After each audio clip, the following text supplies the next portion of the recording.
Hello and welcome back to the channel, and welcome today to Child of Light.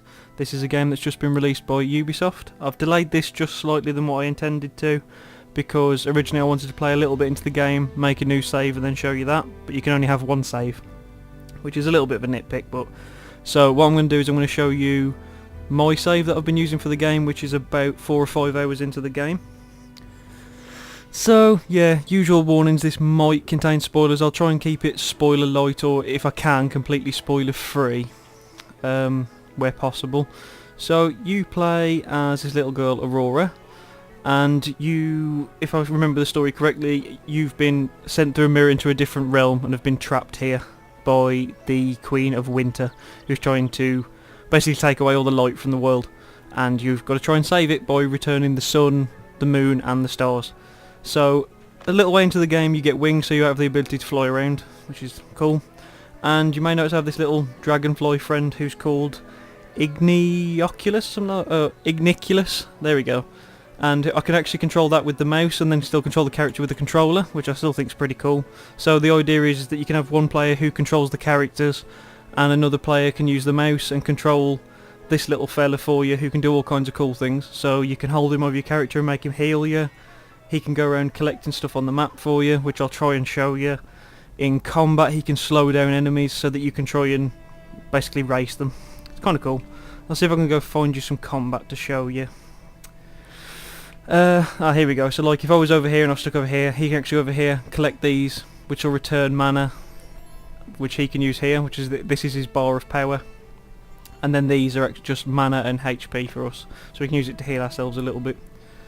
Okay, so now we need to be going right. This is actually the guy I've got to talk to, so I won't be going here just yet because that continues the story, and I kind of don't want to show you any more of the story if I can avoid it, since this is a very story-driven game.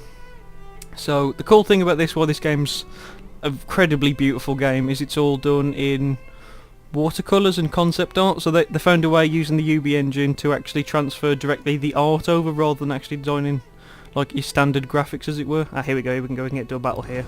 So if you hit him in the back you should get a surprise attack, which I didn't, because there we go. Right, the way the combat works, you've got this bar along the bottom. As soon as each character reaches the cast phase, you then pick your action that you're going to do. If you hit someone else who's also in that cast phase, you interrupt them and knock them back. So right now the rock is also at this stage you can attack. So if he was to attack faster than me and hit this girl, he could interrupt her and cancel her move completely. I can try and help that by using this lovely little...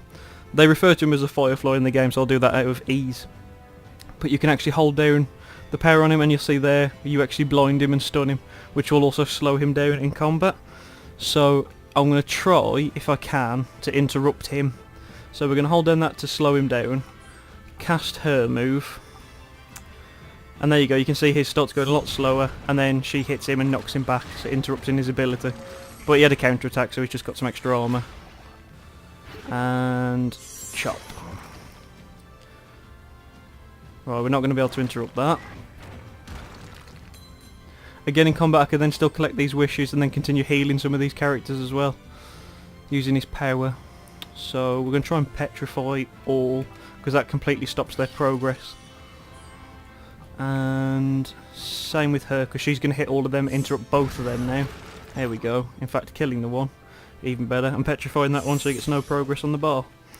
There we go. So now we just keep beating him up. She's using a fire attack, so I need to swap her out anyway. So you get a bunch of party members who you meet throughout the game, which you can swap at any time, but you can only have one other on the field with you at any time. So for example, if I wanted to swap out to Finn, who's a little caster, you can just instantly swap to Finn and then he just takes over the turn. So then he can, this guy's a mage, well, wizard, caster, whatever you want to call it, so he can cast that. But this guy's probably dead now anyway. There you go. So yeah, even if a character's not involved in combat, all characters earn the experience that you just saw at the end, so all characters level the same rate. So every character's got their own little skill tree that you can go through. So you start off in like the centre of the skill tree, and you could go one of 3 different ways.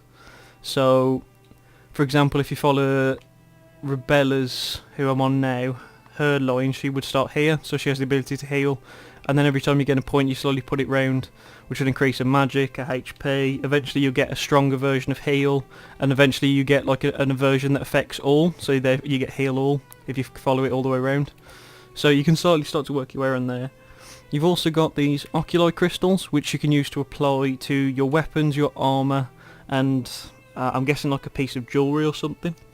So, like on my main character Aurora at the minute, she's using some crystal to basically has a chance of her weapons causing paralysis, which just stops their progress on the bar completely.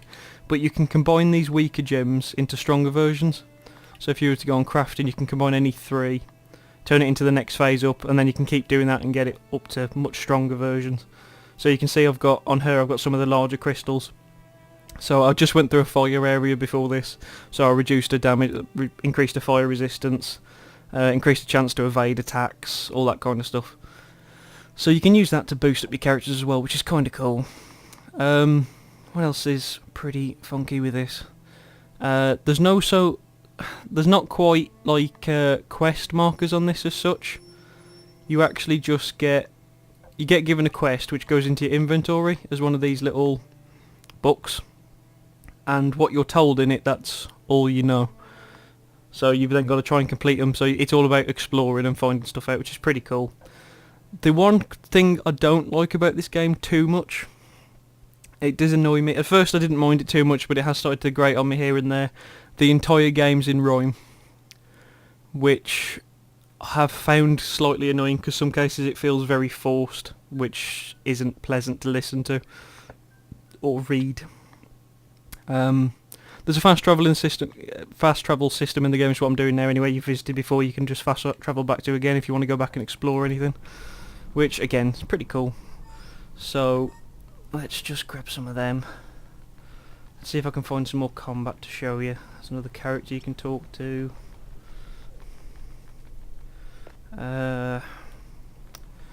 Yeah, the world looks stunning in this. I've been enjoying this game quite a lot actually, but I do find the rhyming sequences on this slightly irritating at times.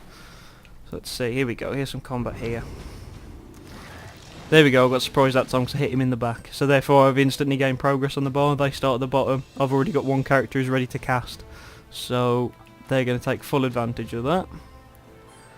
And you can burn him. Chop. So that's paralysed, so he's going to get no progress. Right, I've held him in place here, so he's now on the cast bar. He's about... Oh no, sorry, I didn't cast it. I hit it on him. Oh, I should have hit him. That was my own fault. I actually made a mistake there. If you're pretty good with your timing stuff, you can virtually lock some enemies down so they never actually get a chance to swing, which I kind of like. I like the fact that you've got that kind of power if you've just got the timing right. So, let's see if we can... There we go. So she's going to hit all, interrupt them both. Kill him one. He's nearly dead. Finn should destroy him now, because he's about to use his weakness. So there's 3 elements in the game: fire, water and earth. And it's literally a rock, paper, scissors effect. One is stronger and weak to the other. So they're pretty self-explanatory which ones are which. Try and get in some more combat just so you can keep seeing this. The combat is really good in this game. What I find most interesting though, the bar is kind of cool with the whole turn-based system based on speed, but I think the Firefly adds a lot to it just because the fact that you can use it to slow down, so it's kind of rhythmic and based on timing, which is really cool.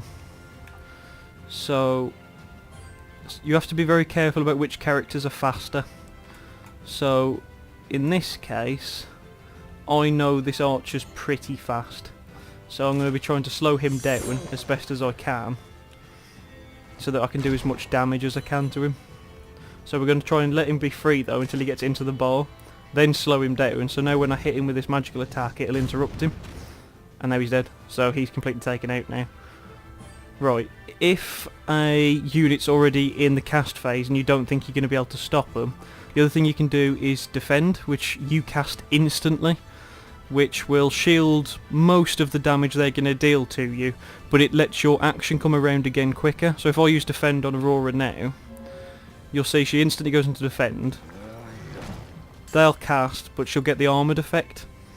So and her move's nearly already back. So again, he's not going to be able to catch up with the other one. So he'll probably defend as well, just to be safe. There you go. So he's still got set back, but you can see his move absolutely flew back compared to what it would have otherwise. So she'll use slash all. He'll burn one. And this fight's probably drawing to conclusion. So now I'll use the Firefly to try and heal Aurora. So you can just hold the light over her.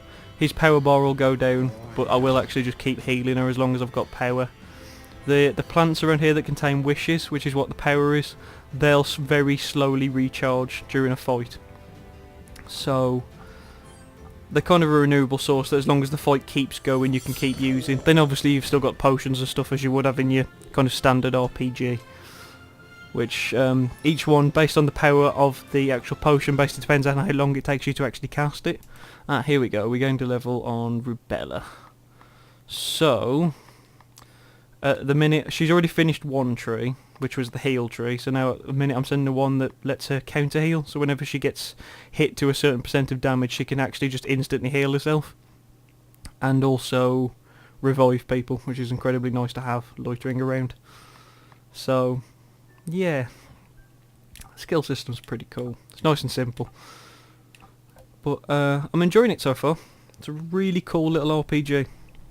Currently available on, I think it's all current gen and next gen systems and the PC.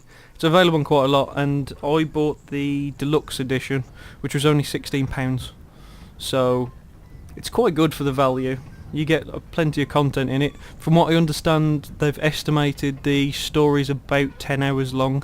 I don't think that. I think that's the main story, not like the side quests you get. So if that's true, I'm pretty pleased with that for value. The game's mostly about puzzles, so like for example here when you're first coming through this area there's these spikes that Aurora can't get through, but you can use the Firefly to basically hold down this, which will lock the traps down, and then there's levers and such up here when you first come up here and treasure.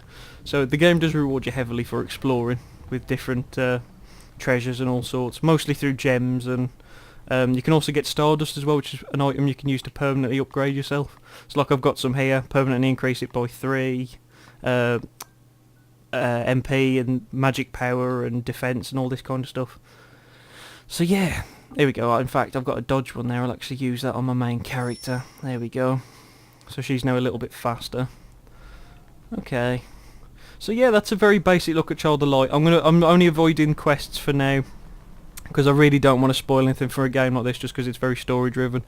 If you do want to see a playthrough, I will do one, but I'm going to have to finish the game for myself first, just because the fact I'm already a few hours into it and I don't really want to delete the save. But as I say, they don't support multiple saves, which is a bit of a shame. So yeah, it's a cool game. If you want to play it in co-op, it works very well. So as you can see, I'm controlling the character here, and then I'm using the mouse to control the Firefly. So I could be going around just generally going through the map, and then your local co-op partner can go around actually gathering chests for you, picking up those miracle plants.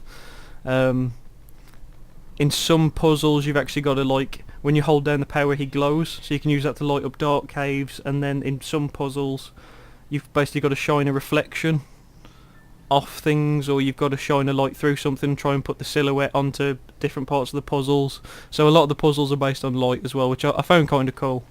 There's some they're nice and simple, but it's a very unique game, and it's just a pretty enchanting game. The music's nice on it as well. My only complaint would probably be the rhyming, and there's only one save, which I thought was a bit disappointing, because this is a game that kind of warrants multiple playthroughs if you wanted to play, say, one on your own and then one co-op.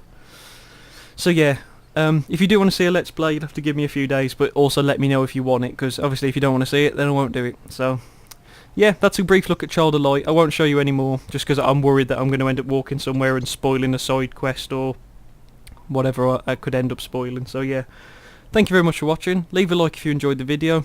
Drop me a comment, tell me what you think, and subscribe if you haven't already. Favourite it if you really enjoyed. So yeah, thank you very much for watching, and hopefully I will see you soon. Bye bye.